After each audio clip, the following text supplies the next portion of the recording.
Hello everybody, this is Jacob Nolly with the Graphite Lab, and in today's video I'm going to show you how to create an inventory adjustment inside of ServiceTitan. So you'll see here that I'm inside of a ServiceTitan tenant, and what I'm going to do is I'm going to go to the inventory tab and create an adjustment. So what I'm going to do is up here at the top you'll see this little box that says inventory, so we'll go ahead and click it, and we're going to go down here over to the left for adjustments.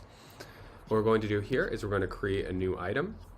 We're going to select a location, so let's say this is Dan's truck and we want to lower the inventory level of a certain item inside of his truck. So we're going to click his truck.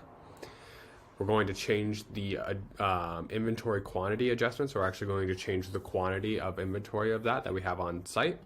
We're going to select the business unit relevant to that, so I'm going to go ahead and just click electrical service, give it a reference number and a memo, and then we can actually start adding items. So what we can do here is search items. I'm just going to use this M1000 here, and I'm going to say we want to decrease that on his truck by 1.